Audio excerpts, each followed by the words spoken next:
Welcome to another Conversations episode. I'm joined here today by Professor Yehoshua November, who I'm really delighted to have this conversation with. Yehoshua is someone whose poetry I came across really pretty recently, actually. I was really taken by a poem that he wrote, an award-winning poem called Two Worlds Exist, and reached out to him and made this connection. Thank you so much for making the time to speak with me. Thank you. My pleasure. So we're going to be discussing the ideas in the book attached, of course, and in particular, chapter 10 of the book, where I discuss the challenges of maintaining a long-lasting relationship in a way that still continues to have meaning, even as it lasts throughout time. Of course, it's natural that when something initially starts, there's more excitement, there's more of an energy to it, and over time it can be challenging to keep that going and to find the meaning in the relationship. And so in these two chapters, 10 and 11, we're focusing on 10. I discuss different ways to try and maintain a meaningful relationship that can persist and have longevity. So I had asked you to look at a few of the different chapters and pick one that interested you. I'm curious to hear why this one in particular got your attention. I think it's a very important topic. The idea of excitement waning and how to deal with it. In fact, I think that is actually one of the topics of art. Artists are always trying to capture how the sublime is in the ordinary and in the average, everyday moment. And people tend to look for excitement, and people tend to get habituated, and they want something new, and then maybe they abandon a relationship that they're in, and they fault that relationship, and they feel that it's inferior or deficient in some kind of way. But perhaps what's necessary is to kind of discern the wonderment or the extraordinary within the ordinary, within the everyday. And I was fascinated by the strategies that the chapter laid out in terms of how to deal with boredom, lack of excitement. So the chapter is about relationships. It's about relationships with God, a Jew's relationship with God, or anybody's relationship with God, and maybe spousal relationships, and how in a spousal relationship or in a relationship with God, there's always kind of ebb and flow. There's moments of excitement and enjoyment and passion, and then there's moments that are more ordinary, maybe boring, or even disappointing or off-putting. And I thought it was fascinating how you relayed that the strategy to deal with that is what you call scaffolding, to institute or to put into practice certain routines where a person can make a schedule, let's say to date, or even just to put up the pot of morning coffee and switch off turns for that. And even though these things seem kind of mundane or even prescribed to say that we have to meet on this day, we have to have a date on this night, and it seems kind of lacking in romance, lacking in excitement. It seems like these things counterintuitively work. The scaffolding somehow works. Somehow doing these ordinary routines, although it seems unglorious, is actually what breathes new life into relationships. So I thought that was fascinating. And going beyond the spousal relationship, you link that to how in the relationship with a person trying to serve the divine, they also encounter a lot of routines, daily prayers, all kinds of laws, and so on and so forth, and how these laws and these routines also form the scaffolding in the relationship between person and God. And counterintuitively, it seems to work there also. So I thought that's really fascinating. And so I wanted to read a poem that maybe could help explore the mysticism of why that works. Why does scaffolding work? You mentioned in the book, in the chapter, that a mitzvah is a command, but it's also said to be a tzavtza v'chibur. It connects a person. It doesn't just mean command, it also means connect. So it creates this bridge and this kind of bond. So I wanted to just kind of look at some of the mysticism behind it. I guess as a kind of intro, you might think about how sometimes there's things that are not as exciting, they're not as romantic or glorious, but something profound could still be happening. Even though we don't process it, even though we don't register it, even though we might not feel enamored and excited, something very deep could it be happening? In fact, something so deep that we can't feel it, we can't experience it. Another point, just before I get into the poem, is that in the beginning of the chapter, you quoted the Alter Rebbe. The Alter Rebbe is the first Chabad Rebbe, and you quoted how he speaks about how we want to feel, I'll just use the English, we feel our heart burning as a flame with desire and longing and passion for God. So that's very emotional, very inspired kind of experience that we all want and we all need in our relationship, I think. Famously, the Alter Rebbe also said that I don't want anything. Ich will gar nicht. I don't want anything. Ich will nicht dein Gan Eden. I don't want your Gan Eden. Ich will nicht dein Olam Haba. I don't want your Olam Haba. Ich will nur dich allein. I only want you. So what does that mean when he says, I don't want Gan Eden, I don't want Olam Haba, I only want you? In Chassidus, the terminology that's often used, Chabad Chassidus, is that there's God's essence, which is called Atzmos, to have experience of God, connect to God's essence, and then there's Giluyim, revelations, that which we feel. So that which we feel is exciting and romantic and glorious. Atzmos, to feel God's essence, is not something that registers high on the excitement scale, but it's to touch something very profound. I think that's linked to the idea of scaffolding. So let me just read a poem before I talk too much, and maybe the poem will be a kind of segue into this idea of things that are not always exciting actually leading to profundity in relationship between God and in relationship between a person. So this poem is called "The Infinitely Tall Rabbi Lectures on the Centrality of the Physical Deed." The physical deed kind of reminds me of these ordinary activities that you might set up. One person setting up the coffee in alternating days. Similarly, doing these ordinary activities that we all do in Judaism that are very prescribed. And I kind of created this persona called the Infinitely Tall Rabbi as a way of kind of talking about Chassidus. So the Infinitely Tall Rabbi lectures on the centrality of the physical deed. It's the coffee and cake set up before the mysticism class, not the mysticism itself. Like love expressed in covering your wife's carpool shift versus the intrigue of glimpsing her in the library stacks one snowy October evening 20 years earlier. The physical gesture performed with the body is the only vessel that holds the divine. The universe, not a straight line, with top and bottom at opposite extremes, but like a circle. The beginning is wedged in the end. The physical hand, unzipping the velvet cloth and reaching into the tefillin bag, reaches into God's private essence. So that's the poem. I mean, if you want to discuss it a little bit or have some thoughts on it, but any observations or any Really, questions? I would actually, most genuinely, I would want to just hear you read it again and like sit here for half an hour without talking. It's really, really pretty enchanting. There's so much to say, but I guess we can start wherever you'd like with that poem. Okay, so I mean, the poem speaks about kind of what we talked about, how we all long for excitement and romance and energy in a relationship, and sometimes we don't have that, and things fall short.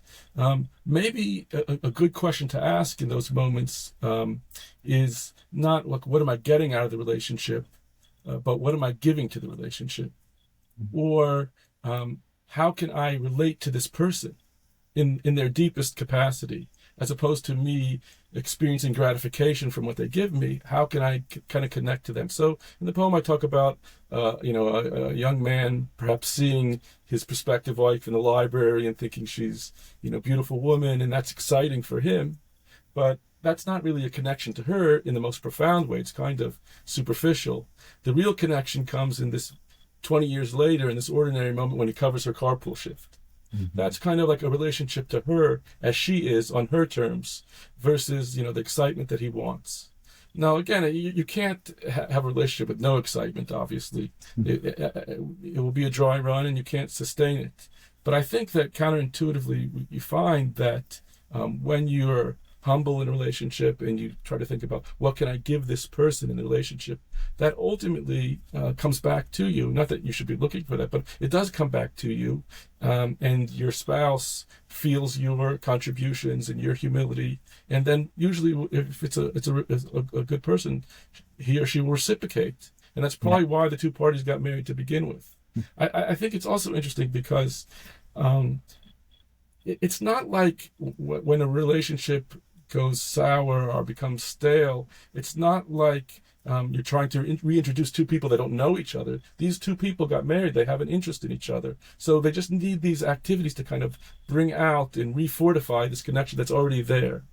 It's the same way, I think, in a relationship with God. Everybody has a soul. Soul in Chassidus is a part of God. It's naturally there always. You can kind of cover it up and put rust and cake it over with dirt by not practicing things that will awaken it. But when you go back to pray, when you go back to do these routines, naturally, because the soul is a part of God and it longs for divinity, it will get excited through these routines. You're not creating something new, you're just kind of reintroducing, I would say.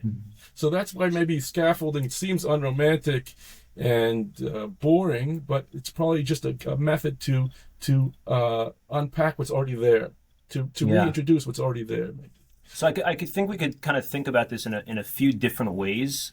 I think maybe in a sense the way that I spoke about it in this chapter of the book is that the idea of scaffolding is that it kind of sets up hence the word scaffolding, it sets up the structure to allow the consistency and the stability of the mundane to be in place, so that the moments of deeper meaning and higher connection can kind of drop in naturally. Right. And counterintuitively, the more that we have those prescribed, those routine, mundane scaffolding behaviors and rituals, the more that those natural, spontaneous moments will drop in. But what I think, which I think is an important idea, but I think what you're bringing out, part of what I'm hearing you speak about, is that there's another angle to it, which is not only the scaffolding as a means to an end for when those more spontaneous, enhanced moments drop in, but that there's actually a way, and I think this is what you began with through the lens of art, that there's a way of looking at the mundane and in itself finding something that's more beautiful and more significant than we may have realized, which is what I loved about the end of the poem, for example, with the tefillin bag. So as a frum, observant male Jew, I put on tefillin 6 days a week for the past, X number of years, and God willing, for a long time, it becomes a very mundane thing. And then yet the way that you captured it with those words, all of a sudden it's like a whole different experience. And I think that's what you were saying a little bit about art as well, is that what the artist is doing is taking the very ordinary Sunday afternoon that you have a whole bunch of people by a pond, but then the way that they paint it and the way that they depict it, all of a sudden it becomes something exceptional, even though it's actually something quite ordinary. Right. Yeah, I agree. I think I am taking a different angle, and I'm saying that within the scaffolding itself, scaffolding is not a means to an end, but scaffolding holds something very profound. I agree with that. Yeah, I think that's really, really amazing. I'm curious if you could elaborate maybe a little bit on the divine, the artistic process of like how do we do that? Like let's just say, for example, I'd be really curious if you're open to sharing this. Like, what is the process for you of writing a poem, and how would that be kind of a mashal, so to speak, an analogy or an instruction for how a person lives that sort of artistic life, so to speak, whether or not they're an artist, but that they look at the mundane in their life and find a way to see the majesty within the mundane. Yeah, I think maybe artists are naturally in tune to that. I think maybe artists are often highly sensitive people, and they react to stimuli in the environment maybe with more sensitivity, and they kind of just I always think that artists kind of have this underlying sense of something wondrous in the ordinary. And that's also reinforced, I think, by learning Chassidus, Chassidic thought. In the Tanya, which we were speaking about, the author of his book, the Tanya, he raises an interesting point. He says that when we see a miracle, some kind of like a romantic, glorious, extraordinary moment, like the splitting of the sea, which is obviously a profound moment. And we look upon that and we are wowed. We are awed by the majesty of that moment. Nature has changed. God exists. But he says that really that's actually a lesser level of divinity. When God performs a miracle, it's a lesser level of divinity than when he recreates the world every moment. The world is recreated every moment according to Jewish thought. We say it every day in our prayers. God is recreating the world every second, and not just every day, but tamid, always. So the world is brought into existence, yesh me'ayin, from absolute nothingness. And the Alter Rebbe says that's a greater miracle than splitting the sea. Because to take nothingness, to take something that doesn't exist whatsoever and then recreate it, to create a physical reality out of nothingness, is a far greater miracle than taking a sea that already exists and it naturally flows a certain pattern, and now he's just taking the pattern of something that pre-exists and changing that pattern. That's a lesser miracle than bringing something out of nothingness. So the ordinary moment is really, the divine is more present, so to speak, in the ordinary moment, more so than even a miracle. But to get back to the poem, I spoke about, and I cited a line from the Sefer Yetzirah, which says, the beginning is wedged in the end, and the end is wedged in the beginning. The idea is really that the highest divinity, God's essence, what we call an atzmos, is actually most accessible or most present in the physical ordinary act, which in our case would be like the mitzvah. A good way to think about it maybe is like a circle. In a circle, you have, like at one point, you have God's essence, and then you travel away from God's essence, you have all the spiritual worlds, there's various 4 spiritual worlds, and then at the end of the circle, you come back to the lowest physical world. This is what's called a Siyah, and that again touches Atzmos, touches God's essence. So God's essence is actually most rooted and most connected to the physicality of the world. Surprisingly, counterintuitively, Chabad Chassidus at least argues that the most profound divinity is in the physicality of the world. Mm-hmm. That's why when a person does this mitzvah, this act of putting on tefillin, for example, they will be touching God's essence. The beginning, God's essence, the highest spirituality is in the end, is in the physicality. Similarly, in the Lecha Dodi prayer, we say on Friday nights, we say that Sof Maisa b'machshava tchila. Now that could be talking about creation. Shabbos is the last day of creation, but another way that the mystics look at it is that Sof Maisa, the physical act, the mitzvah, was b'machshava tchila, was first in thought, was first the thing that God imagined. The highest divinity, the first thought, the original stirring, is connected to Sof Maisa, the physical act.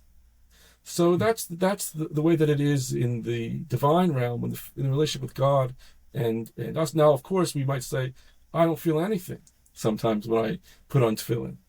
But that might be a testament to the fact that you're experiencing essence. God's essence is unknowable. The Zohar says of God's essence, leis machshava tfisa beklal, no thought can grasp it. So when we do a mitzvah, you're connecting to God's essence. This is his will. This is what he wants. You don't feel anything. Maybe because God is just being his unknowable self, and you're connecting to that unknowable self. When you feel something and you're excited about something, that's the divine coming down into your finite vessels. That's what's called a contraction or it's tzimtzum. And that means it's kind of almost like, you might even call it compromised divinity. Divinity tailored to what we can hold or feel or experience. So sometimes counterintuitively, in the act that we don't feel something very profound is actually occurring. And I think that's also true. Maybe you could extend that to spousal relationship. It's said that everything in this world stems from a spiritual source. So marriage between a husband and wife stems from the marriage between God and the Jewish people, God and humanity. So if this dynamic is true when you talk about a mitzvah, ordinary act that God is commanding, then perhaps it's also true in a marriage, in a relationship. There's something profound and essential in doing this ordinary act for the other person. Even if it's not exciting, it holds something that is very profound. It holds essence as opposed to gilui, essence as opposed to revelation. A little heavy. Sorry, it's too heavy. No, no, it's a lot to think about. I think that if I remember correctly, who knows, but I think that in chapter 13 of the book I discussed this in with regards to doubt, that Hmm. almost when a person is unsure of God, they may actually be connecting with an even more true presence of God than when they think they know God, right? Which is based on this from the Alter Rebbe. So yeah, can I go back to what I asked you before Oh yeah, yeah. also? Sorry, yeah, sorry. Yeah. No, no, I'm curious if I can ask you to share the process of writing a poem. Oh, okay. Yeah, I mean, poetry is mysterious to me. I always feel like I'm kind of just starting from scratch, even though I may have written in many poems. I think it really depends on the poem. Each poem is it's like its own world. There's a lot of poems, maybe my favorite poems, that originate in, I would say they originate in an image. I see an image, and the image is striking, and I know that I will write about that. And then the kind of image cooks for a while in my mind, and then when I sit down to write it, it comes out very quickly and very smoothly. Mhm. Then there's other poems where you kind of just have to manufacture, and you keep working at it, and you write part of it one day, and maybe you're not really sure about it, and you put it aside um, for another day, or even sometimes years. It could even take a couple of years to finally bring a poem to its ultimate state. I know in the book you spoke about artists, and artists who thrive are the artists who have a good routine, and you link that to kind of scaffolding, and the people like Beethoven who kind of kept this schedule and regiment. He ultimately, through the regimen, he was able to produce really remarkable work, really glorious work. It actually reminds me of a teaching about they often link the two sections called matos and masse. Matos means like a staff, and masse means travels. So a staff is something that's kind of just rigid and dead and lifeless. And traveling is vigorous and exciting. But sometimes to get to traveling, to travel in your relationship, to travel in your spiritual life, you need the matos, you need the staff, you need the discipline, you need the kind of Yeah. dry, everyday movements. And that's why those two Torah sections are often connected, matos and masse. Is it So true for yeah, you in your process? in my poetry process, I Yeah. wish honestly that I was more disciplined, and that I could just sit down and have a time that I write.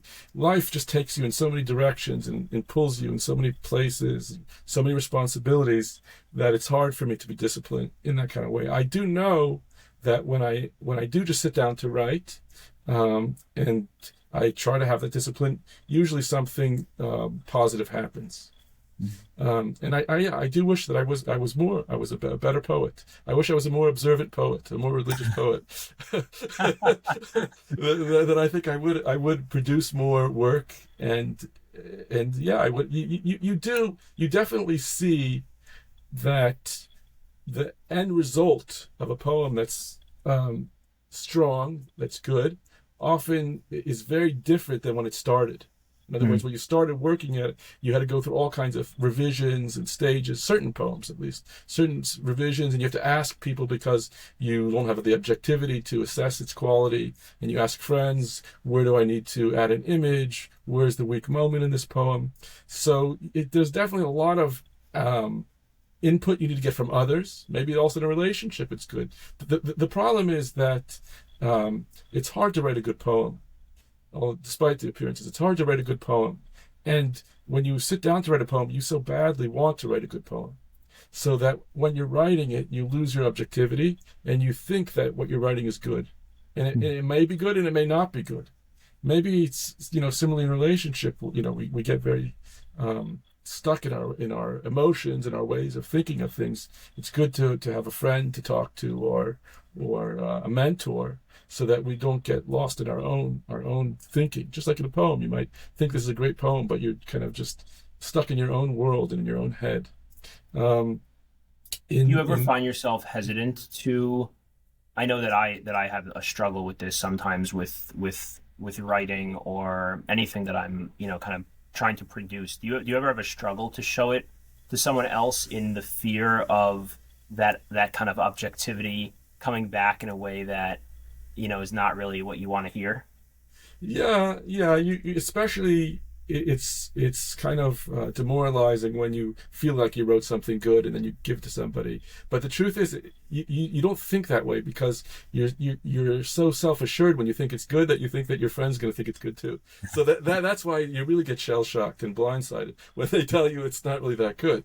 It's remarkable. It's remarkable how much we lack the objectivity. That's why also it's a good practice just to put it aside for a couple days, and then when you Right. come back to it, you see it in a fresh light. And I think So all of this is such a helpful analogy to our avodas Hashem and to our marriages, right? To our relationship with God and with spouses, because that same kind of really, really blind subjectivity can set in, and maybe that's a big part of why in Hasidus and in Judaism in general, there's such an emphasis on having a mentor, having a rebbe, right, having a friend, having that kind of sichas haverim dialogue with friends and kind of getting that input. And I guess to the point I was bringing up, it's like overcoming that fear of getting the feedback that we don't want. And then I guess from the way you're looking at it is, I guess overcoming the assurance, the sense of confidence, right? So right, in one direction or another, but really getting that input from outside sources about the things that are really oftentimes so personal that we naturally wouldn't. So our relationship with God, our relationship with our spouse, the way that we're living, we don't necessarily naturally seek that out, but right. there's so much in Judaism that encourages that of us, and so kind of looking at all of this through the artist lens, like you're Hmm. saying, it's interesting to hear about the significance and the importance for the artistic process of the objective outsider input. Yeah, it's definitely vital. You know, even if you've written books and you're far along in your career, every poet is either part of like a workshop with fellow poets or they have a friend that they show to. There's a friend that I have, fortunate to have, his name is David Kaplan. He's also a poet and a Hasidic man, and he is a great resource for me because he's a good friend. He kind of understands where I'm coming from, and he helped me tremendously with my books and giving me insights and perspective. I think there's less at stake in asking a poetry mentor for help than asking another mentor in your personal life for assistance in your personal life. It is a scary thing. It's definitely a scary thing, and it's embarrassing a lot of times because there's certain, you know, uh, areas of our life maybe we're embarrassed about, and we present ourselves in a certain way in the public eye, and we don't want people to see us in an unfavorable light. But it's very, very important to be honest, I think, in those areas. There's many times where I, in my own marriage, thought things were supposed to be a certain way, and I was convinced that I was right and it had to be that way. And then I spoke with a mentor, and they said, "No, you're wrong." I mean, now again, a mentor doesn't mean you just listen to this person and they just tell you yes or no. You speak it out with them and you talk about your concerns. But we're not objective people. You know, we're not. We're emotionally. We have a lot of emotional baggage. We have a lot of issues from our upbringing and certain values. We just are not objective in the way, especially about our own situations. Um, there's been even things that I've advised other people about, and then when I had the same experience in my own life, I wasn't able to follow my own advice. Right. Yeah. Oh, So trust me, I have that all the time as a therapist. yeah, so When we get off this call, I have about 5 hours straight of doing that. yeah, I think it's so helpful just to be humble and realize we all need help. And in truth, it makes life much better, much less fraught with doubt. That's what the Pirkei Avos says. Say l'charav, establish a mentor for yourself. V'stalek b'nesafek, and you remove doubt. And there's Mm-hmm. nothing more joyous or gratifying than the removal of doubt. Mm-hmm. Doubt weighs on us so fiercely, so intensely. To know that you respect somebody and you could at least talk it out with them, even if you don't necessarily see eye to eye in what they're telling you in this particular area. It's great to have a mentor. Interestingly, even in my poetry life, I have a poetry mentors and I have spiritual mentors, and sometimes there's certain work that I write where I wonder if I should publish it, if it's fit, for public consumption.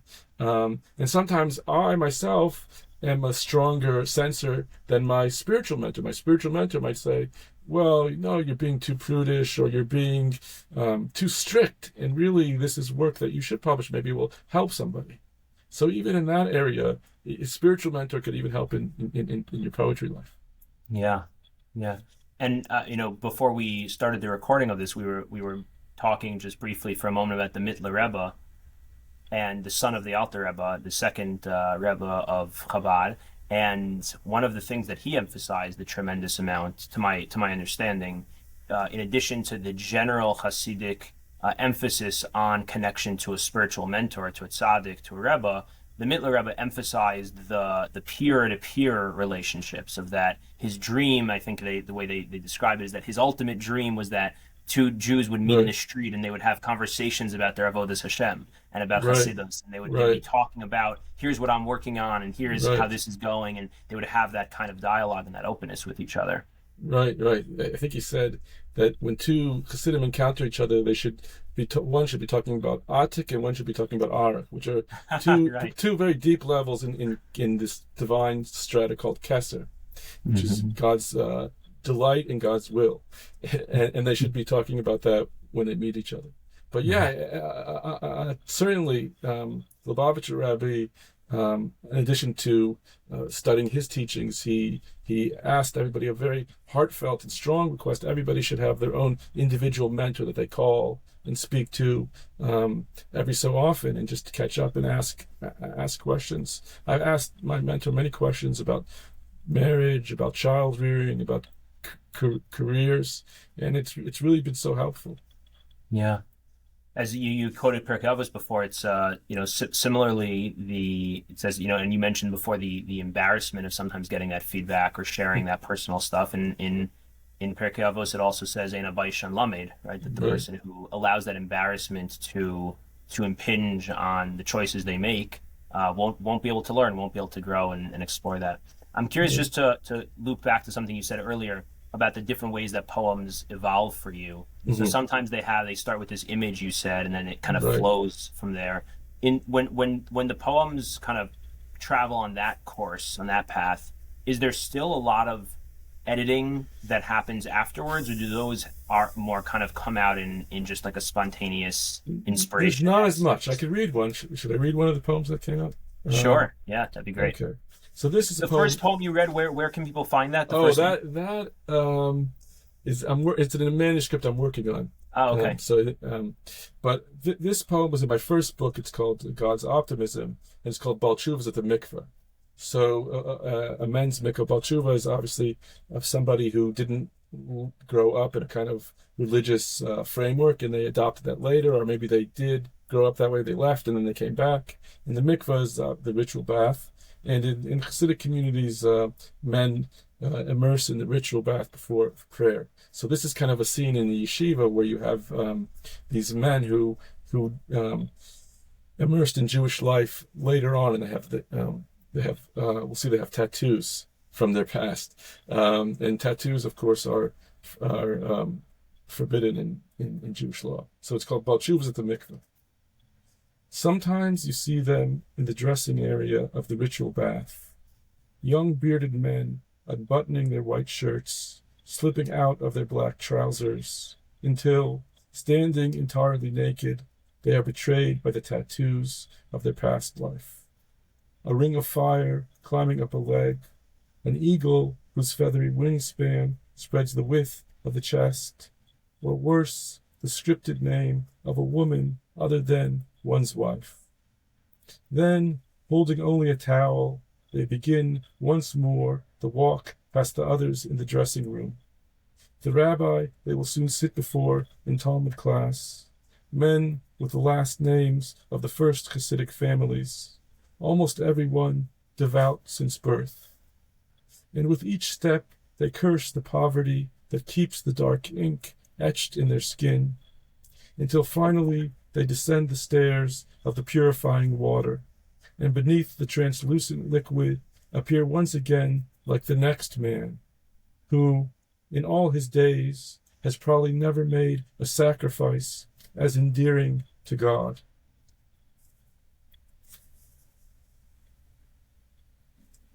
So that poem is kind of just a rendering of what I saw. I remember being at the mikveh and seeing young men with very pronounced tattoos, and it was really a striking image to me. A really incredible juxtaposition to see these people going to the mikveh and they have these tattoos from their life before they inserted themselves into this new life. And I remember the image just being very, very striking. And I didn't write the poem for a while, but when I sat down to write the poem, it came very quickly, and I didn't revise it too much. That's really a poet's dream. A poet's dream is for the poem to just come like that, and that's something that's striking. But there's other poems that I can't say that came that as easily. Mm-hmm. But even the ability, so I'm wondering, the ability to write a poem that amazing and really breathtaking in a moment and in a flash, was there a lot of training and development that had to take place before that, or was that something you were just naturally able to do, forever? I went to school for poetry, studied poetry, I read a lot of poetry. But there's probably some kind of natural inclination that a person has that makes them want to write poetry. I do think everybody should write poetry, and everybody would benefit from poetry.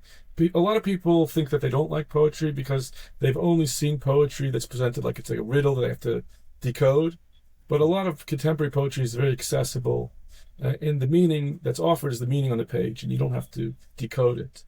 So I think when people understand that, they realize that they could write poetry too, and they could tell their stories. Just like journaling is cathartic. Everybody wants to tell their story, and it's helpful for them to tell their story. But yeah, there's probably a certain inclination that a person has. I also think that living an introspective life probably helps you write poetry. And it's probably studying a lot of Torah and Chassidus or whatever you're studying kind of gives you an angle on things, so that when you see them, you filter and process the experience through that angle. I wasn't necessarily thinking about certain theological ideas when I wrote this poem, but hopefully the theological ideas that I study do become a part of my worldview, and so that when I see an event like this, that worldview and those studies impact how I see it. Yeah, again, part of why I'm focusing so much on kind of coming back again and again to your process of poetry is because I'm really looking at this as a mashal, as a framework for kind of living a poetic life, right? Living the artistic life, which, as you framed early on in this conversation, as being a way of looking at the regular world in a way that shines more, that there's more there than just the quick kind of utilitarian look at the world, the technical look at the world, versus what we're calling, let's say, the more artistic or poetic way of noticing and observing and experiencing all the phenomenon that are already around us. Right. Yeah, and I think that dovetails with Judaism.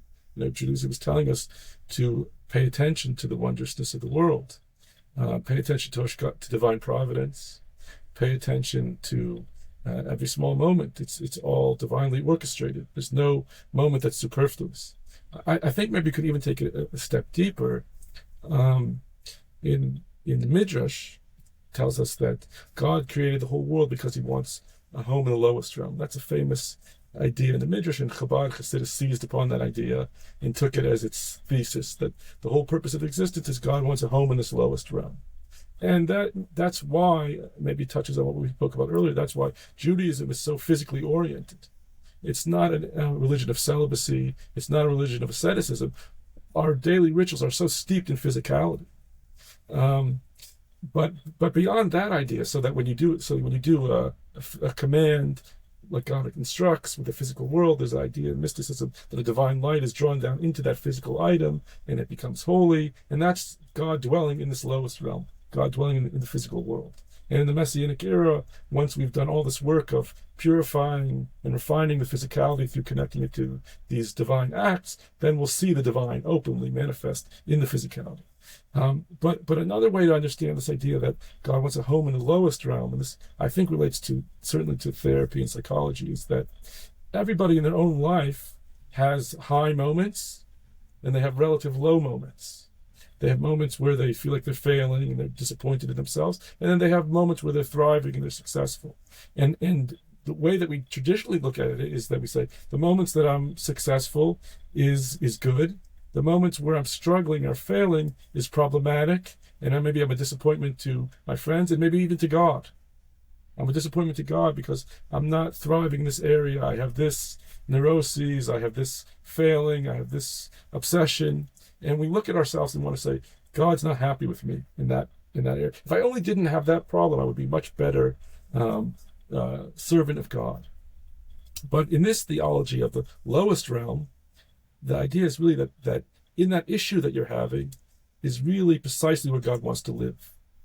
That issue that you're having is perhaps your whole purpose. This is why your soul descended, to deal with this issue. The things that you're thriving at is kind of like a gift from God. God made you good at those things, or he made it amenable so that you could work at them and you'll be good at them. The things that you're struggling with are really perhaps your life's purpose. And when you try to deal with them and try to overcome them, there you make a home for God in the lowest realm, in the lowest of the low. The phrasing that the Alter Rebbe uses in the Tanya in chapter 36 is Tachton she'ein tachton l'mat mimenu, the lowest point to which nothing is lower. He's talking about the physical world, but another way to apply it is in your own life. My lowest moments in my life are actually the opportunities to fulfill my life's purpose. That's really where God wants to dwell. And I can make God dwell there if I can keep going, keep having faith, keep working at it, not giving up. The Alter Rebbe speaks about a person who maybe even has the same challenge their whole life. They have the same issue, and they never graduate from it. Now, in traditional Western culture, we'll say that person's a failure. They never got over their issue. But the Alter Rebbe says that person is a success. They just have to keep fighting and don't give up the battle.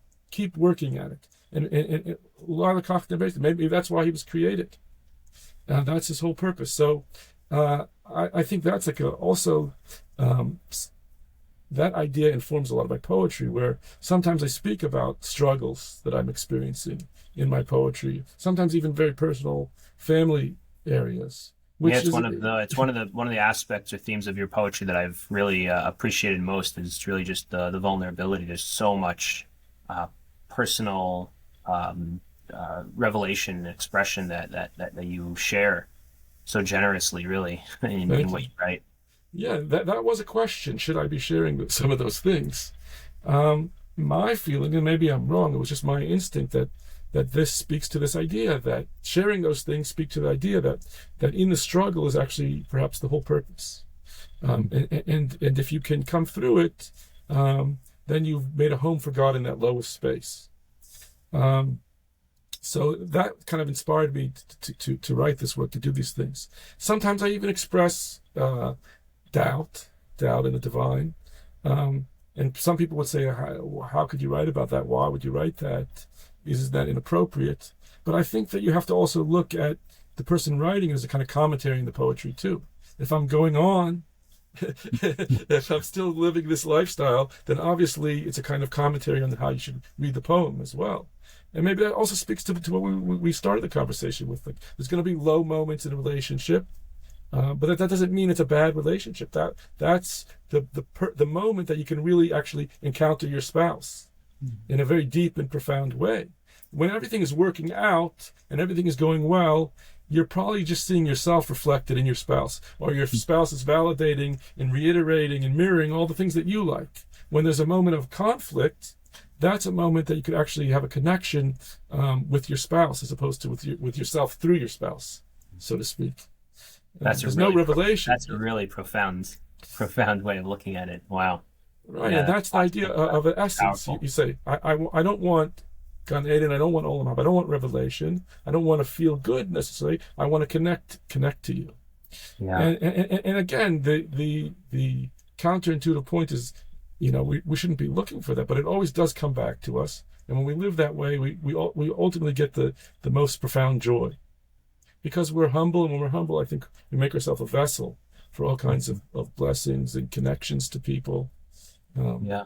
So if I could just kind of summarize, there's so many kind of little insights that you've shared that I think are so profound. So I don't want to minimize any of that, but I guess the biggest kind of general piece that I'm walking away with from this conversation is that it is so striking and counterintuitive that of all the guests I've had on this series of this podcast, the first poet that I've had on is the person who chose to speak about the chapter of routine, discipline, scaffolding, and mundanity, which is just culturally the opposite of the way we think about artists and poets. But really what you're saying is hagufa. Like that's the point, because the artistic way of life is not about the extraordinary per se. It's about the ordinary things and looking at them through the artist's view, the poetic way of living, which sees a flower, a regular flower, or a regular situation at the supermarket, or a regular morning at the mikvah, but sees something really holy, really beautiful, really extraordinary within that which would just seem so regular. And that really is so much of what we're trying to do in our lives when we live well, is the things that are the day-to-day, the regular, but to be able to pause and notice and observe and be enchanted by it, and find the wonder and the curiosity and that which is extraordinary, but within the very regular, simple situations of our lives. Yeah, I couldn't agree with you more. So in closing, is there maybe one more poem that just for whatever reason speaks to you right now to share with us, and then we'll I'll read another poem that perhaps reiterates this point about how what's exciting is not always means that you're connecting to God or the other person. It might be kind of connecting to yourself. So it's called The Deed, again referencing the idea of the physical act. And the poem it has three sections. It kind of compares meditation, which might be gratifying and spiritual, to an uninspired mitzvah act. And it ultimately argues that the uninspired mitzvah act actually surpasses the meditation. Okay, so it's called The Deed. 1. Sunlight pours through the library window. Hours snowy dry for my family, I grade expository essays on the overlap between Buddhism and psychology to pay for my children's cheder tuition, so they can learn texts in the holy tongue which offer a different approach to happiness. Raised in a home where the Marx Brothers played anarchistic pranks as background to family dinners, Roy Orbison's falsetto floating up from my father's Danish speakers, I tried to become a chassid. And which texts and whose voices do I carry as I shuttle between yeshiva and classes at the university? Between driving, grading papers, the children waking us each night, so little time for thinking, for learning, for love. 2. Action, Rebbe taught, is the most essential thing, the deed prescribed by the Infinite One, the only highway beyond the finite. The heart of a man meditating in front of a lake soars only as high as the human heart can climb. Yet, because it is a divine command, when he hears the shofar after the others have roused him, a worshiper who'd fallen asleep in the middle of services climbs the ladder, embraces the one without end. 3. Perhaps this is why there are so few pious Jews in poetry, that profession of rowing through the rivers of the heart with oars made of memory and sadness. 4. The walls of the Rebbe's office absorbed sadder stories than any other room in the world. His heart was so full of affection, he cried in a synagogue full of bearded men in Brooklyn whenever he spoke of God's hiddenness. On my drive home tonight, snow circles under streetlights as the sedan ahead of me inches forward. My wife calls to say 2 of the children have done something she cannot repeat over the phone. When she hangs up, a staticky recording of a discourse the Rebbe delivered decades ago resumes. The worshiper must serve the divine, even if he feels or understands nothing.